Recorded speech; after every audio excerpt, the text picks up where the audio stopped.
Sebelum melanjutkan, jangan lupa subscribe dulu, terima kasih. Bab 136, mungkinkah orang di dalamnya adalah...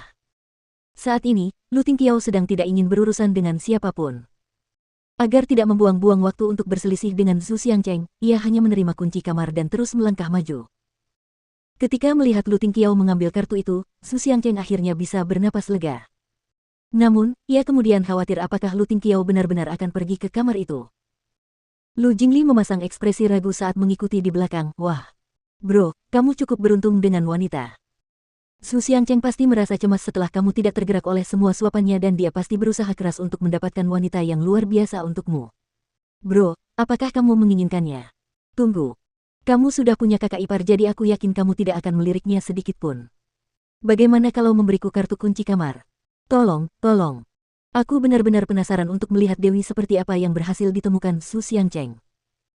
Ujung jari Lu Tingqiao bergerak sedikit dan kartu kunci kamar itu terbang langsung ke arah Lu Jingli. Lu Jingli menangkapnya dengan akurat hanya dengan 2 jari.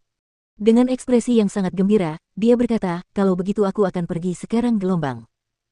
Wah, 808. Ternyata ini kamar presidensial.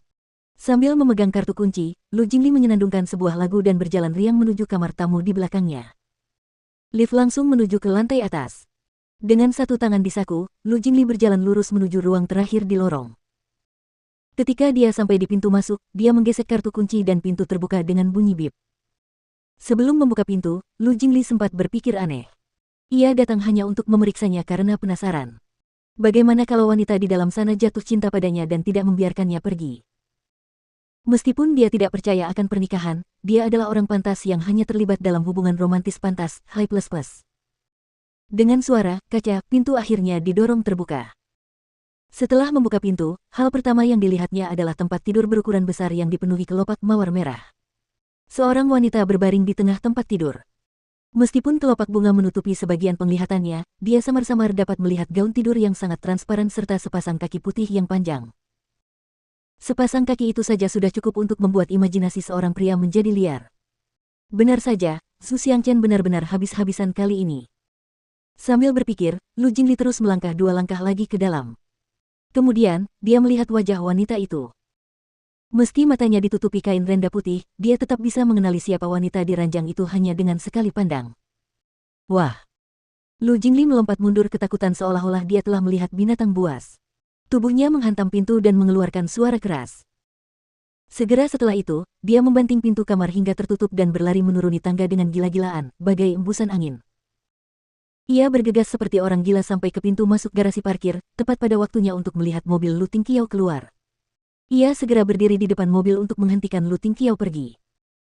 Setelah mobil itu berhenti dengan suara berdecit yang memekakkan telinga, Lu Tingqiao nyaris tidak mampu menghentikan mobilnya. Ekspresinya sangat jelek. Lu Jingli berulang kali mengetuk jendela mobil. Sebelum Lu Tingqiao sempat membuka mulut dan mulai memarahinya, Lu Jingli menariknya keluar dari mobil dan berbicara seolah-olah rumah mereka sedang terbakar. Bro, cepatlah ikut aku. Apa yang sedang terjadi? Ini sangat mendesak. Ini masalah yang sangat mendesak. Kau akan mengerti jika kau ikut denganku. Hanya ada satu hal yang penting bagiku saat ini. Aku tahu kamu hanya ingin mencari kakak ipar sekarang, tapi masalah ini ada hubungannya dengan kakak ipar. Akibatnya, Lu Tingqiao segera mengikutinya. Begitu saja, kedua orang itu buru-buru bergegas kembali ke kamar presidensial 808. Lu Tingqiao melirik ke arah pintu di depannya dengan ekspresi dingin. Matanya menunjukkan bahwa sebaiknya Lu Jingli menjelaskan mengapa dia tiba-tiba menjadi gila dan menyeretnya ke sini. Lu Jingli menyeka wajahnya dan berbicara dengan suara pelan sambil membuka kunci elektronik, masuklah dan lihat sendiri. Mendengar kata-kata itu, raut wajah Lu Tingqiao sedikit berubah. Dia langsung menyadari, mungkinkah orang di dalam itu